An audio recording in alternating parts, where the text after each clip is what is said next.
தீபாவளி திங்கட்கிழமை கொண்டாடப்படவுள்ள நிலையில் தமிழகத்தின் பல்வேறு மாவட்டங்களில் புத்தாடைகள், இனிப்புகள், பட்டாசுகள் வாங்க மக்கள் கூட்டம் அலைமோதியது. சென்னை ரங்கநாதன் சாலை, உஸ்மான் சாலை, தீநகர் நடை மேம்பாலத்தில் மக்கள் கூட்டம் அதிகரித்ததால் கடும் போக்குவரத்து நெரிசல் ஏற்பட்டது. மக்கள் கூட்டத்தை பயன்படுத்தி கொள்ளையர்கள் கைவரிசை காட்டலாம் என்பதால் சிசிடிவிகள், கண்காணிப்பு கோபுரங்கள் மூலம் போலீசார் தீவிர கண்காணிப்பில் ஈடுபட்டனர். நெரிசலான இடங்களில் நீங்கள் அணிந்திருக்கும் நகைகள் மற்றும் உங்களது பணப்பையை கவனத்துடன் வைத்துக் கொள்ளுங்கள். மதுரையில் புத்தாடைகள், பட்டாசுகள் வாங்க விளக்கத்தூண் மாசி வீதிகளில் மக்கள் திரண்டனர்.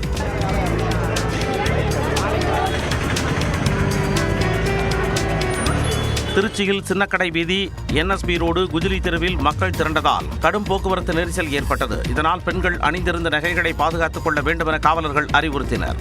உங்களது கவனம் நீங்கள் கொண்டு வந்திருக்கும் பொருள் மீது இருக்க வேண்டும். தீபாவளி பர்ச்சேஸ் நல்லா இருக்கு. இங்க ரொம்ப ரஷ்ஷா இருக்கு. அது ஒண்ணுதான், மழை கொஞ்சம் அதிகமா இருக்கு. அதனால வரவங்க கொஞ்சம் கம்மியா வராங்க. மற்றபடி நல்லா இருக்கு. பர்ச்சேஸ்லாம் சூப்பரா இருக்கு. இதேபோல சேலம், திண்டுக்கல், நெல்லை, தூத்துக்குடி, சிவகங்கை உள்ளிட்ட பல்வேறு மாவட்டங்களில் கடை வீதிகளில் மக்கள் கூட்டம் அலைமோதியது.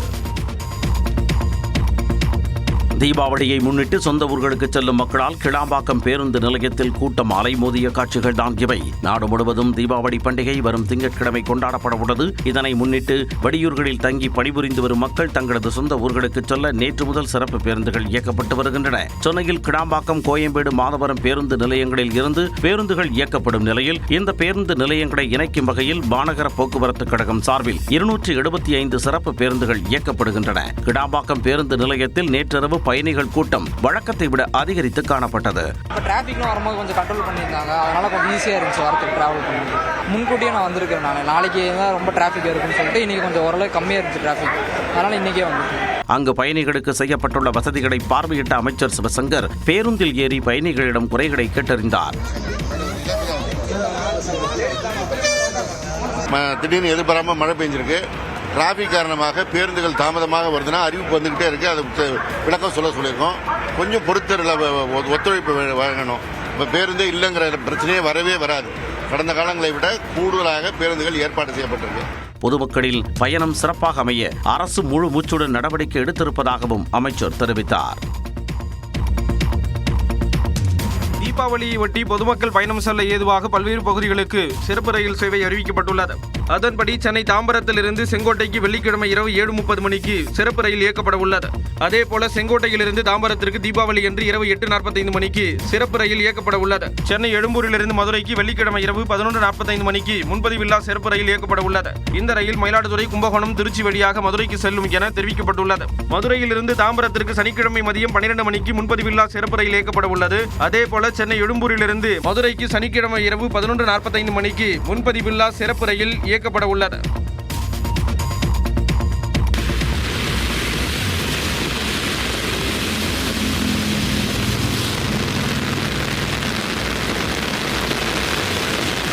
சென்னை புறநகரில் கொட்டி தீர்த்த மழையால் சாலைகள் வெள்ளக்காடாக மாறிய காட்சியில்தான் இவை. சென்னையில் நேற்று பகலில் வெயில் சுட்டெரித்த நிலையில் இரவில் நுங்கம்பாக்கம், கிண்டி உள்ளிட்ட இடங்களில் விட்டுவிட்டு கனமழை பெய்தது. சென்னை புறநகர் பகுதிகளில் இடி, மின்னலுடன் கூடிய கனமழை கொட்டி தீர்த்தது. அம்பத்தூரிலிருந்து ஆவடி செல்லக்கூடிய சாலையில் வாகனங்கள் தெரியாத அளவிற்கு கனமழை வெளுத்து வாங்கியது. அம்பத்தூர் ராக்கெட் திரையரங்கம் சாலை வளைவு பகுதியில் மழைநீர் தேங்கியதால் வாகன ஓட்டிகள் அவதியடைந்தனர்.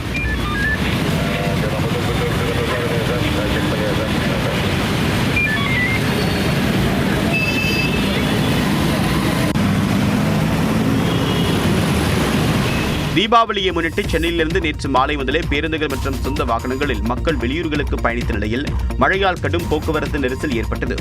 வானகரம் சுங்கச்சாவடியிலிருந்து மதுரவாயில் வரை அணிவகுத்து நின்ற வாகனங்களால் வாகன ஓட்டிகள் அவதியடைந்தனர். ஆம்புலன்ஸ் ஒன்றும் நெரிசலில் சிக்கியது.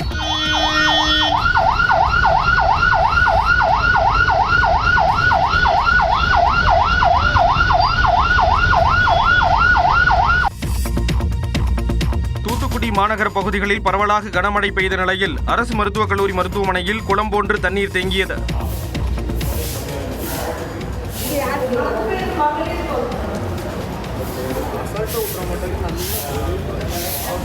மழைநீர் தேங்கி தருவை விளையாட்டு மைதானம் கடல் போன்று காட்சியளித்தது. இதனால் அப்பகுதியில் விளையாட காலையில் நடைபயிற்சி செல்ல பொதுமக்களுக்கு தடை விதிக்கப்பட்டது. தூத்துக்குடி மாவட்டம் வீரநாயக்கன் தட்டு, வேம்பார், தருவைக்குளம், வெள்ளப்பட்டி, முத்தையாவரம், அருமுகநேரி உள்ளிட்ட பகுதிகளில் சுமார் 25,000 ஏக்கரில் உப்பு உற்பத்தி செய்யப்படும் நிலையில் கனமழையால் தண்ணீர் தேங்கி உப்பளங்கள் பாதிக்கப்பட்டன. கனமழை காரணமாக தூத்துக்குடி அருகே காலாங்கரை கிராமத்தில் வீடுகளுக்குள் தண்ணீர் புகுந்ததால் மக்களின் இயல்பு வாழ்க்கை முடங்கியது.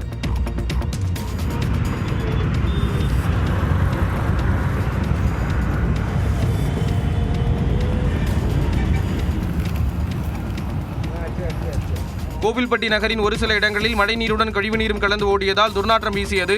வடக்கு கைலாசபுரத்தில் பயன்பாடற்ற கிணற்றிலிருந்து வெளியேறும் தண்ணீரால் துர்நாற்றம் வீசுவதாக அப்பகுதி மக்கள் தெரிவிக்கின்றனர். தூத்துக்குடியில் கனமழை எச்சரிக்கையை தொடர்ந்து மீனவர்கள் கடலுக்கு செல்லவில்லை. இதனால் 240 விசைப்படகுகள் கடற்கரையில் நிறுத்தி வைக்கப்பட்டன.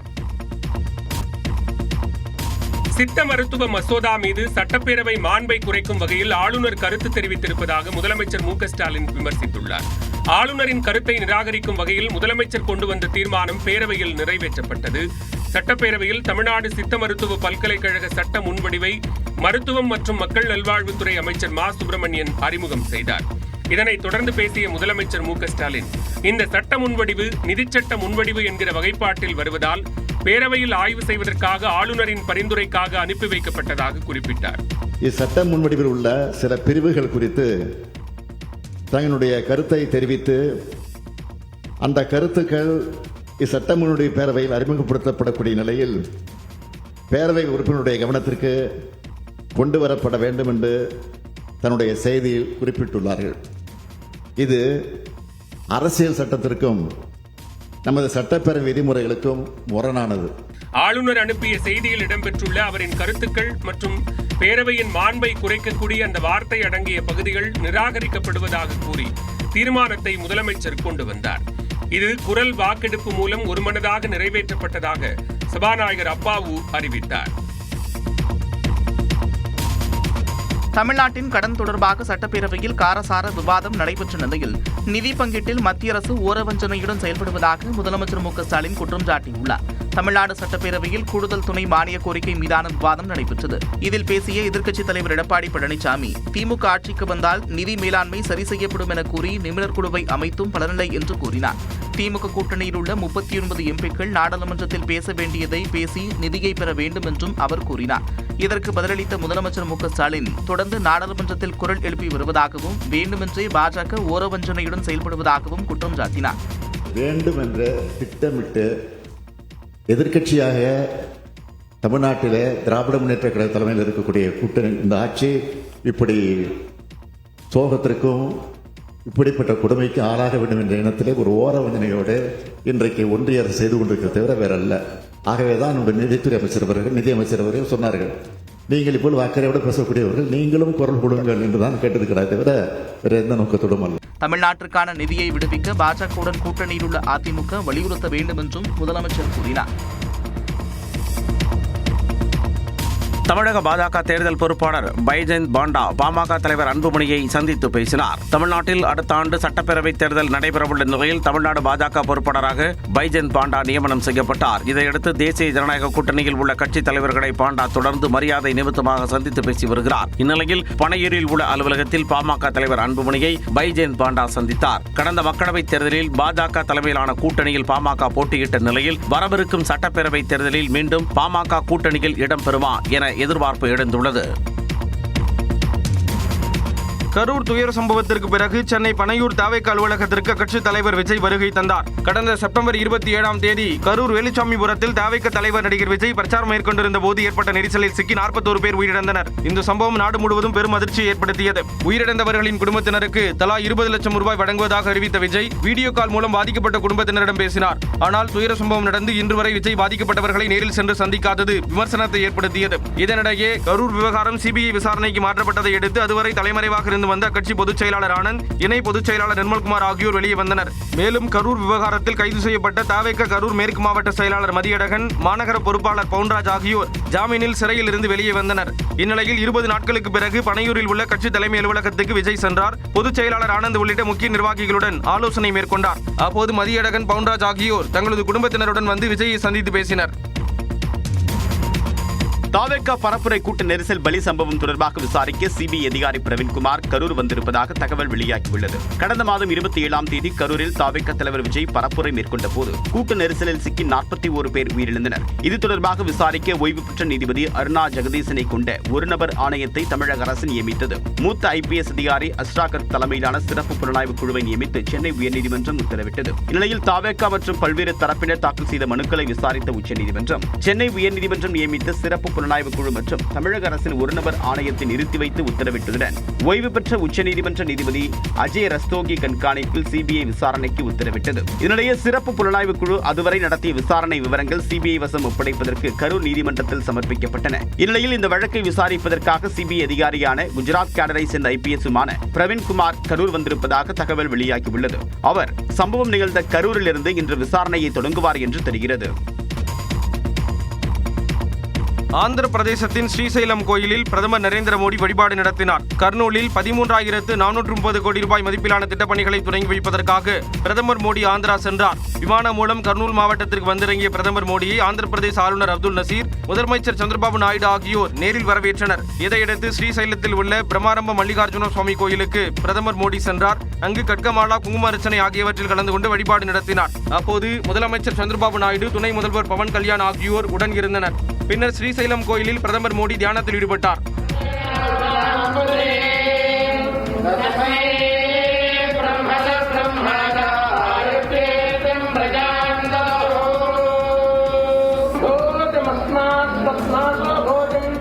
இதையடுத்து சத்ரபதி சிவாஜி மண்டபத்துக்கு சென்ற பிரதமர் சத்ரபதி சிவாஜியின் உருவ சிலைக்கு மலர் தூவி மரியாதை செலுத்தினார்.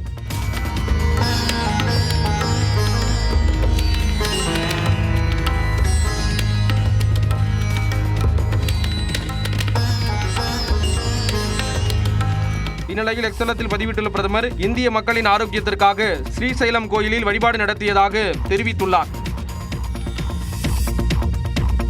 பீகார் சட்டமன்ற தேர்தலில் மகாகத் பந்தன் கூட்டணியில் தொகுதி பங்கீடு இன்னும் இறுதியாகாத நிலையில் காங்கிரஸ் கட்சி முதற்கட்ட வேட்பாளர் பட்டியலை வெளியிட்டுள்ளது. பீகாரில் நவம்பர் 6 மற்றும் 11ஆம் தேதிகளில் 2 கட்டங்களாக சட்டமன்ற தேர்தல் நடைபெறவுள்ளது. இதில் தேசிய ஜனநாயக கூட்டணிக்கும் மகாகத் பந்தன் கூட்டணிக்கும் இடையே கடும் போட்டி நிலவி வரும் நிலையில் 243 தொகுதிகளுக்கும் வேட்பாளர் பட்டியலை தேசிய ஜனநாயக கூட்டணி வெளியிட்டது. ஆனால் காங்கிரஸ், ராஷ்டிரிய ஜனதா தளம், இடதுசாரிகள் அடங்கிய மகாகத் பந்தன் கூட்டணியில் தொகுதிகளை இறுதி செய்வதில் இழுபறி நீடித்து வருகிறது. இது தொடர்பாக டெல்லி சென்ற ராஷ்டிரிய ஜனதா தள கட்சியின் மூத்த தலைவர் தேஜஸ்வி யாதவ் காங்கிரஸ் மேலிட தலைவர்களை சந்தித்து ஆலோசனை நடத்தினார். இந்நிலையில் முதற்கட்டமாக 48 பேர் அடங்கிய பட்டியலை காங்கிரஸ் கட்சி நேற்று வெளியிட்டது. அதன்படி பீகார் மாநில காங்கிரஸ் தலைவர் ராஜேஷ் ராம் குதும்பா தொகுதியில் போட்டியிடுகிறார். இதேபோல அக்கட்சியின் முக்கிய தலைவர்களான விஜேந்திர சிங் முசாஃபர் தொகுதியிலும், ஓம் பிரகாஷ் கர்க் கோபால்கஞ்ச் தொகுதியிலும், ஆனந்த் சங்கர் சிங் அவுரங்காபாத் தொகுதியிலும் போட்டியிடுவர் என அக்கட்சியின் தலைமை அறிவித்துள்ளது. தனக்கு போட்டியிட வாய்ப்பு அளித்ததற்காக கட்சி தலைமைக்கு நன்றி தெரிவித்துள்ள மாநில காங்கிரஸ் தலைவர் ராஜேஷ் ராம் பீகாரில் மகாகத் பந்தன் ஆட்சி அமைக்கும் என உறுதிபட தெரிவித்துள்ளார். ரஷ்யாவிடமிருந்து இனி கச்சா எண்ணெய் வாங்க மாட்டோம் என பிரதமர் மோடி உறுதியளித்துள்ளதாக ட்ரம்ப் கூறிய நிலையில் ட்ரம்பை பார்த்து பிரதமர் மோடி அச்சப்படுவதாக ராகுல் காந்தி விமர்சித்துள்ளார். இது தொடர்பாக எக்ஸ் பக்கத்தில் பதிவிட்டுள்ள மக்களவை எதிர்க்கட்சித் தலைவர் ராகுல் காந்தி, ரஷ்யாவிடம் கச்சா எண்ணெய் வாங்க வேண்டாம் என முடிவெடுக்கவும் அதை அறிவிக்கவும் ட்ரம்பை பிரதமர் மோடி அனுமதிப்பதாக குற்றம் சாட்டியுள்ளார். தொடர் அவமதிப்புகளுக்கு மத்தியிலும் ட்ரம்புக்கு வாழ்த்து தெரிவித்தது, நிதி அமைச்சரின் அமெரிக்க பயணத்தை ரத்து செய்தது, காசா அமைதி மாநாட்டில் பங்கேற்காமல் தவிர்த்தது, ஆபரேஷன் சிந்தூர் குறித்து முரண்பாடான கருத்தை மறுக்காமல் இருப்பது என பட்டியலிட்ட ராகுல் காந்தி ட்ரம்பை பார்த்து பிரதமர் மோடி அச்சப்படுவதாக விமர்சித்துள்ளார். இதனிடையே ரஷ்ய கச்சா எண்ணெய் விவகாரத்தில் பிரதமர் மோடி உண்மையை வெளிப்படுத்த வேண்டும் என காங்கிரஸ் பொதுச் செயலாளர் ஜெயராம் ரமேஷ் வலியுறுத்தியுள்ளார். प्रधानमंत्री क्यों नहीं बोलते? क्या है हकीकत, क्या है रूस से तेल खरीदने का हकीकत क्या है? व्यापार समझौता क्यों रुका हुआ है? किन मुद्दों पर रुका हुआ है? पार्लियामेंट को विश्वास में लें. நமது வெளியுறவுக் கொள்கை முற்றிலும் தோல்வியடைந்து விட்டதாகவும் ஜெயராம் ரமேஷ் குற்றம் சாட்டினார். இந்தியா வந்துள்ள இலங்கை பிரதமர் ஹரணி அமரசூரியா இந்தியா இலங்கை இடையிலான உறவு மேலும் வலுவரும் என்று நம்பிக்கை தெரிவித்துள்ளார். இலங்கை பிரதமர் ஹரணி அமரசூரியா 3 நாள் பயணமாக இந்தியா வந்துள்ளார். தனது சுற்றுப்பயணத்தின் ஒரு பகுதியாக டெல்லியில் தான் பயின்ற இந்து பல்கலைக்கழகத்திற்கு சென்ற ஹரணி அமரசூரியா மாணவர்களுடன் கலந்துரையாடினார். அப்போது தனது கல்லூரி வாழ்க்கையை நினைவு கூர்ந்து பேசினார். Namaskar, good morning. I think it's good afternoon now actually. I carried with me a mixture of dreams, uncertainties, hopes, questions, and also more than a little nervousness. As I entered the college through the very same gates today, over 3 decades later, I was filled with nostalgia and also admiration. இதனிடையே வர்த்தகம், கல்வி உள்ளிட்ட துறைகளில் இருதரப்பு உறவை வலுப்படுத்துவது குறித்து இலங்கை பிரதமருடன் மத்திய வெளியுறவுத்துறை அமைச்சர் ஜெய்சங்கர் ஆலோசனை நடத்தினார். அப்போது இருவரும் பிராந்தியத்தில் இணைந்து பணியாற்றுவது, வர்த்தகம், கல்வி உள்ளிட்ட துறைகளில் இருதரப்பு நல்லுறவை மேம்படுத்துவது குறித்து ஆலோசனை நடத்தினர். இதனைத் தொடர்ந்து செய்தியாளர்களிடம் பேசிய இலங்கை பிரதமர் ஹரிணி அமரசூரியா இருநாட்டு உறவு மேலும் வலுப்பெறும் என்று நம்பிக்கை தெரிவித்தார்.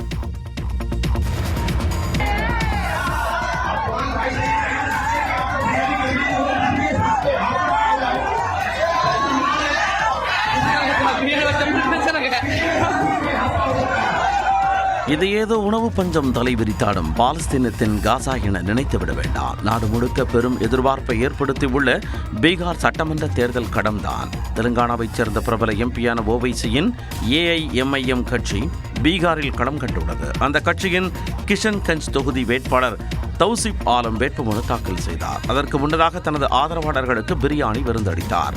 ஆனால் வரிசையில் வந்து வாங்க பொறுமையில்லாத கட்சி தொண்டர்கள் மலை போல குவித்து வைத்திருந்த பிரியாணி பொட்டலங்களின் மீது விழுந்து சூறையாடினர்.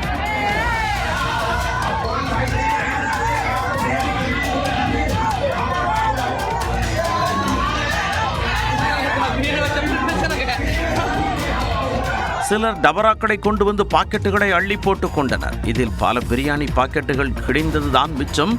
பிரியாணியை பதம் பார்த்த அதே வேகத்தில் தேர்தல் பணியையும் ஆற்றுவார்கள் என்ற நம்பிக்கையில் இருக்கிறார் AIMIM வேட்பாளர் தௌசிப்.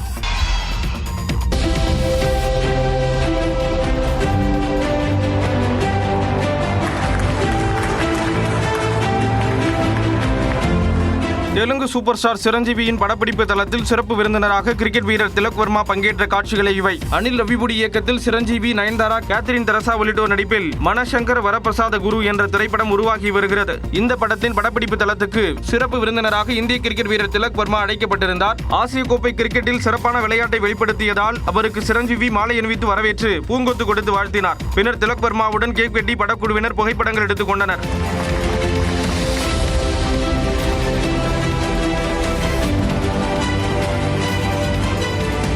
திலக் வர்மாவுக்கு நடிகர் சிரஞ்சீவி சிறப்பு பரிசாக சங்கு ஒன்றை வழங்கினார்.